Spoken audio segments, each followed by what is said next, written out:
Hey there, zinesters. It has been a while, but I am back with a brand new Catmothcrow episode for you, and this one is all about music zines.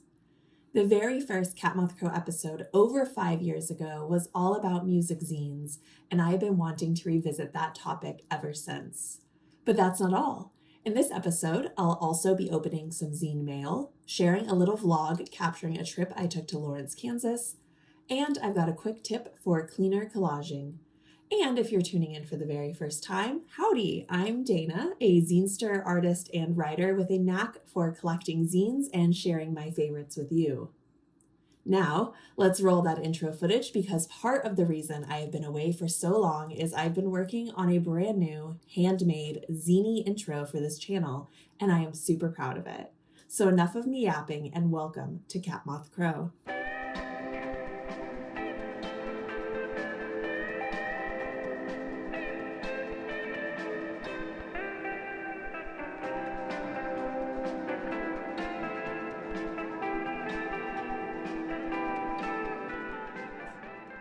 So, music zines. Unless you've been living under a rock, I'm sure you've noticed the trend of folks collecting physical media. I'm talking books, DVDs, music. We're fighting back against the idea that we will own nothing in a streaming-filled world. In a time when corporations will alter our favorite books or disappear whole series with just the click of a button, we are creating our own media libraries impervious to the whims of capital. It's protection from enshittification. I have been collecting physical media for years and years and years now, ever since I was a kid with a boombox and allowance money to spend on CDs. I have a little bit of a magpie tendency, and I'm a little bit of a collector. I really enjoy having a personal library of books, DVDs, music, and, of course, zines. Today I want to share with y'all some zines that are pulled not from my zine collection, but from my record collection.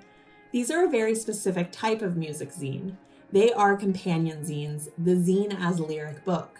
This isn't going to be a comprehensive overview video or a history of music zines. It's just one zinester sharing some of their faves with you. They're pushing the clock closer to midnight. They're fighting the strike to be alright. I'm always skating at the end of the world. Everything's on fire, is anything alright?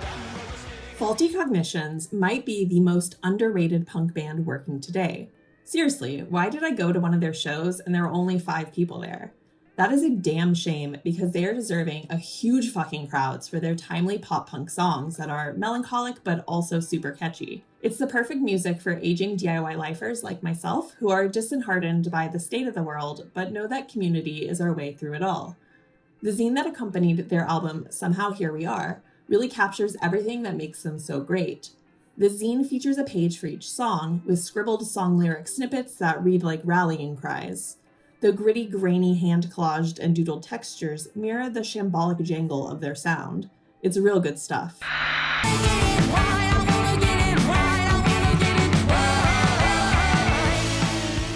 Instead of showcasing an album's lyrics in a zine, Marissa Paternoster illustrates each of her songs. She is probably most famous for fronting the incredible band Screaming Females, but when they broke up, she started the Paternoster Listener Alliance via Patreon, a project where she crafts a brand new song each month, accompanied by an evocative illustration that brings the tune to life. At the end of the year, her patrons are treated to a complete album and zine that collects her months of work into one tidy package. I've got the first 2 volumes here and treasure them both. Marissa's drawings are angular and emotive, featuring jittery, high-strung characters. Her illustrations are dense with cross-hatching and stipple, the visual equivalent of the buzzsaw gravel from Big Muff pedal distorted guitars. Seeing each song represented by a vignette, a scene, it really deepens the meaning of each song for me. Funding for tonight's presentation is provided by viewers like you. Thank you. Today's episode is brought to you by viewers just like you. Thanks to the Catmothcrow Chronicle subscribers who help offset the cost of producing these videos through their monthly subscriptions. In addition to supporting the channel, subscribers to my Catmothcrow Chronicle newsletter receive new issues each month in the mail, as well as additional perks like vlogs, playlists, and exclusive mini-zines. Check out all the perks at catmothcrow.com/snail. Now, back to the episode.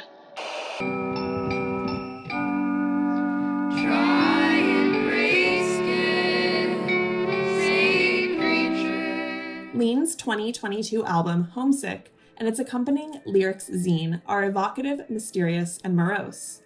A little bit foggy and a little bit romantic. The zine is lovingly hand-collaged, and fragments of typewritten lyrics are arranged over eerie antique photographs of foxglove flowers, deer, and seances. It's a dreary, dreamy zine, the perfect visual encapsulation of their sound. The jagged edges of the hand-cut prose mirrors the layered drone of their music. It's all slightly out of tune or skewed ajar, the way an antique photograph is blurred slightly with time, like an artifact.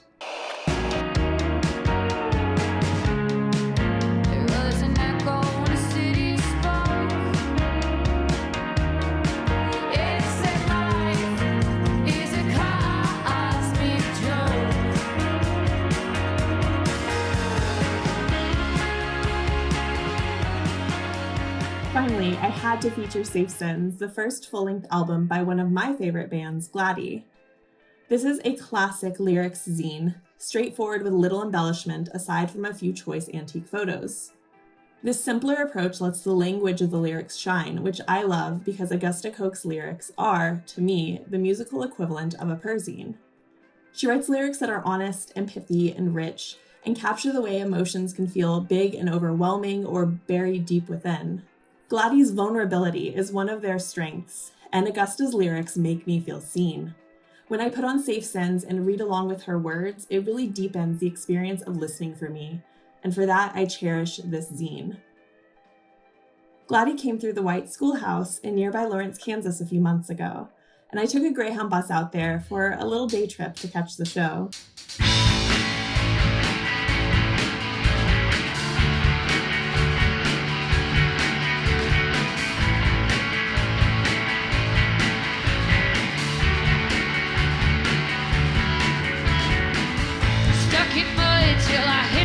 Birthday. Pull me out, I'm not tired, I'm just thirsty. Read my face, you don't gotta lie. But my moods are skydiving, One of the highlights of that trip to Lawrence was meeting my zine friend Artie P in person. We're both big Gladdy fans, and they even created this amazing Gladdy fanzine to distribute at the show. Waves into Space introduces readers to the band, highlights Augusta's lyrics because, as I just mentioned, they are everything, and it features a lovely interview with Miles, the band's drummer. Artie also makes these incredibly charming mix CD zines with his sister Lily. The Field Piece series combines snippets of phone conversations and found sound with a mix of music, everything from Pup and Blink-182 to Cake to Drab Majesty. The zine mirrors this wonderfully hodgepodge approach, and it is dense with collages of photos and stickers and text, like flipping through a friend's scrapbook and capturing glimpses of a memory. It is without a doubt the most unique perzine series I have ever encountered, a real highlight for me in my zine collection.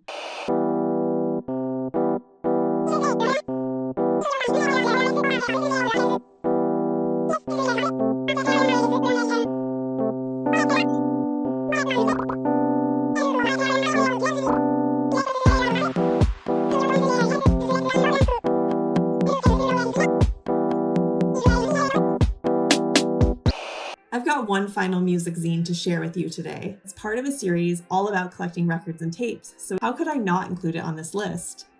Issue 18 of Jason Boardman's Hi-Fi Anxiety zine shares stories from his time running DIY label Cheapskate Records in the late 90s and early aughts. Issues of Hi-Fi Anxiety are flip style. They're set up like a record. You read half the zine until you get to the centerfold, then flip it over and read the B-side.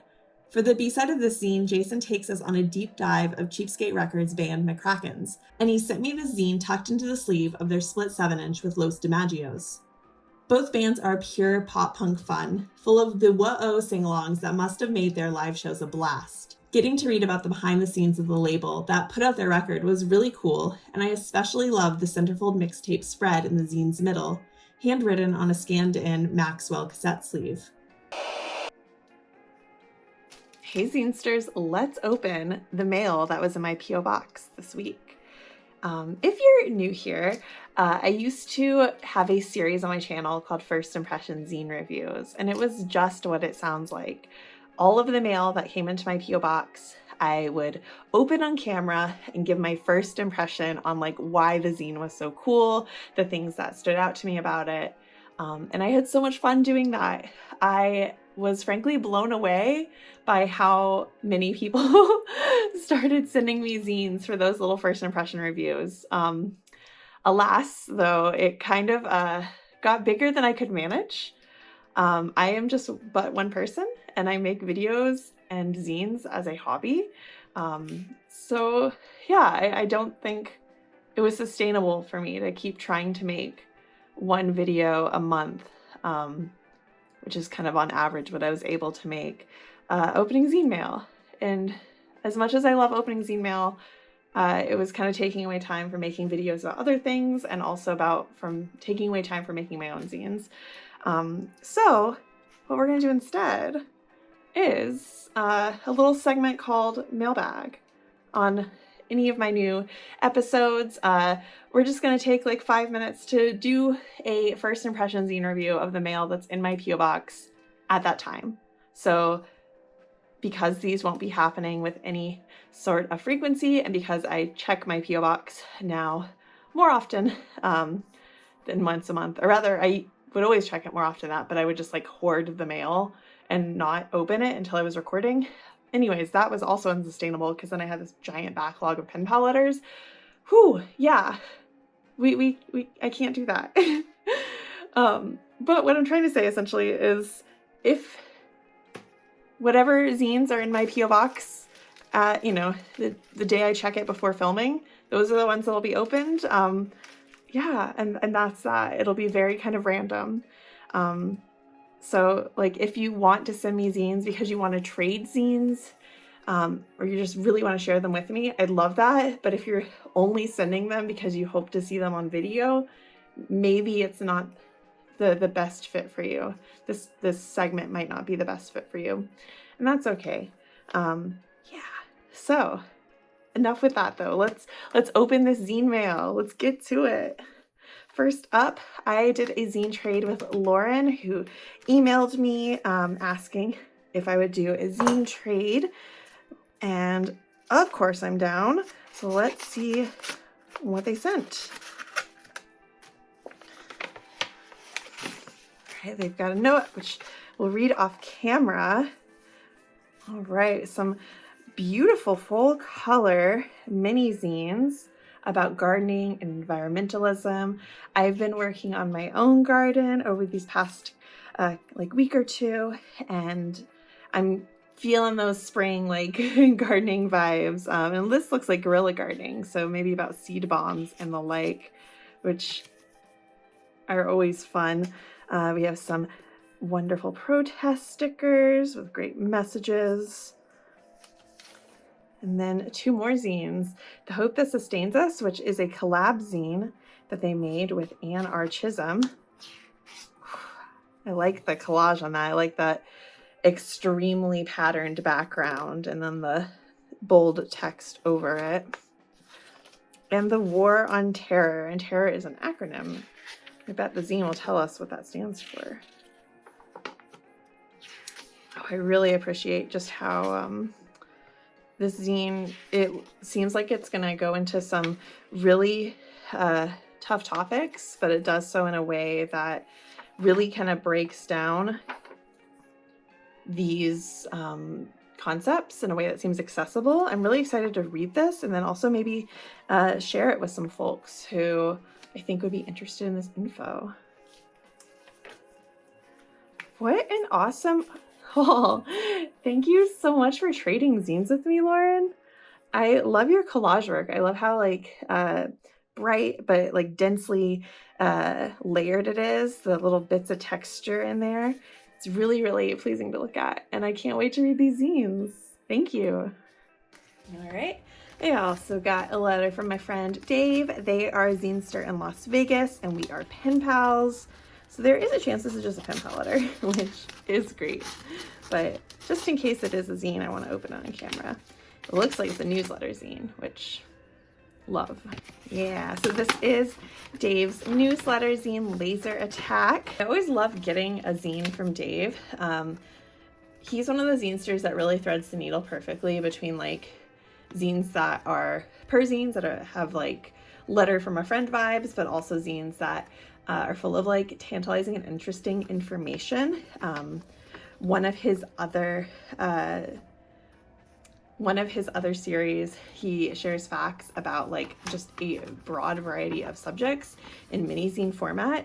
And there's kind of like a little bit of everything here. There's song lyrics. I like that he talks about bands he's listening to, because that always gives me like new stuff to listen to, and books he's reading.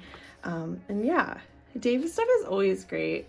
I love reading his zines, and I'm so glad I have a new newsletter from him to dive into. I'm also currently working on like part of a collab project he put together, where he has a zine all about gorilla movies, or movies where gorillas are one of the characters, and he's doing a part 2, and I'm gonna have 2 reviews in it for 2 films, which I've watched one already and it was not good, so it might be like a pretty scathing review, but the zine project itself has been a lot of fun. So yeah, let's see what else I've been sent.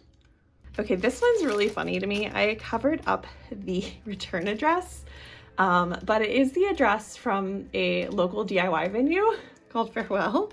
And so I wish this zinester just like reached out to me over like email, and I could have been like, we can just trade zines together next time I'm at a show.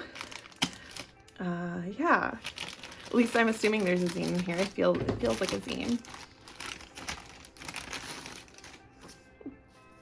Yeah. Oh yeah, it's from Jimmy.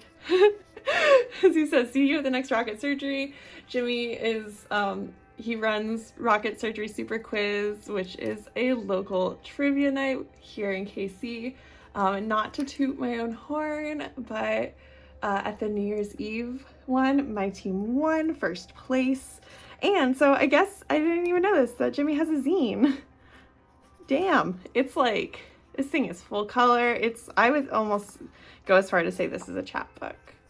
But one thing that I love about Rocket Surgery Super Quiz is Jimmy does these like really dense and elaborate like picture games, essentially. Like find, in this picture, find like 45 different dogs, and like it was everything from like a little tiny Snoop Dogg, or actually I think it was Snoopy, and then like the joke was that it's Snoop Dogg. There was like a stethoscope for Dr. Dog, stuff like that. So you kind of have to, it's like a trivia puzzle game, and this kind of seems like it's like a whole book of that. This is awesome. Oh yeah, like look at all that, look at all this Courtney loves. Yeah, and some of these I know have been the poster art for the Rocket Surgery Super Quiz. So it's almost like a compendium of those games. This is so much fun. Jimmy, yeah, you should have emailed me, because I would have like had you not spend like $4 or whatever you did to ship it. And I can't wait for the next Rocket Surgery Super Quiz and throwing down the gauntlet. I'm going to take first place again. All right. This is from Renee. We have traded zines before in the past, and I'm excited to see what's in here.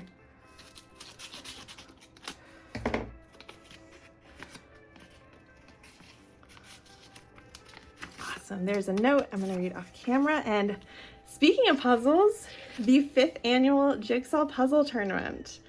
It looks like this happened back in January, and Renee made a whole zine about it.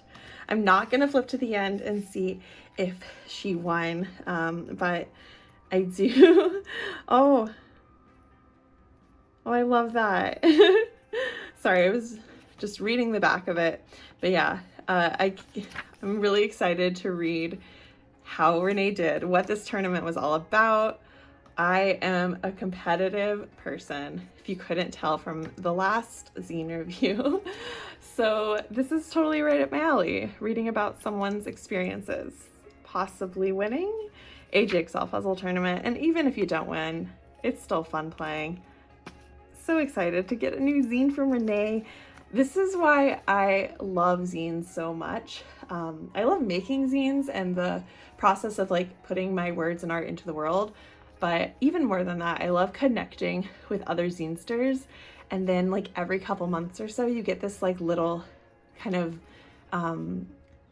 doorway into their life. You get to see just like a little snapshot of their life. And it's really nice. It's really lovely. It feels like we have this beautiful connective web over the whole world, with just these little spider webs of kind of moments and missives, and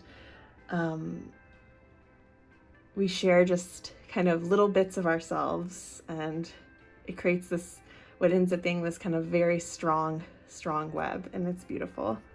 So yeah, thank you, Renee. I'm gonna send you a couple of issues in my newsletter right after I get off this call, right after I finish filming this. But first, we also got mail from Antiquated Future, which I love. They're maybe one of my favorite online distros. Yeah, they are a zine distro and a music distributor, usually of stuff on cassette. My friend Heather, her zines are available there. Dave's zines are available there. I've been meaning forever to reach out to them and see if they want to carry my zines, but I am one of those people with a perpetual to-do list. So to get mail from them is really, really fun.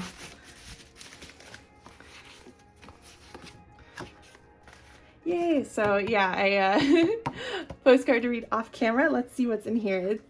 I think it's all stuff from Joshua, who runs Antiquated Future, and is also the author of the wonderful zine, Basic Paper Airplane. So this is Zines That Never Existed, which I have been seeing this on Antiquated Future, as well as I Love Zines, another online distro I love, that I'm actually a part of that one. And yeah, I think that this is, he lists out zines he wanted to make that he never had the chance to make, if I'm remembering the description correctly. Oh yeah. This is so right up my alley. There's also Mailbag, the 20th anniversary issue of Basic Paper Airplane. Ooh, okay. I love that. I love that kind of like a vintage stamp background. I don't think I ever said this. Basic Paper Airplane is a perzine. So the issues I've read, Joshua shares bits and pieces about their life, and it looks like, though, this is a compendium of letters. Oh I love this. Oh, Joshua, thank you. I'm going to be sending some of my own zines your way, and I just am so excited to dive into these. Like, literally such a treat to get mail from you. Antiquated Future is, I mean, frankly, I feel like it needs no introduction, but if you've never been to their website before, check it out. And that's it. I hope that you guys enjoyed this episode. I tried out a new format with the different segments, and I think it's really fun. You can watch this video ad-free on catmothcrow.com, and I hope that you stick around to check out the blogs, check out the Catmothcrow Chronicle, as well as my other zines. And until next time, keep being creative, keep making zines, and take care. Bye!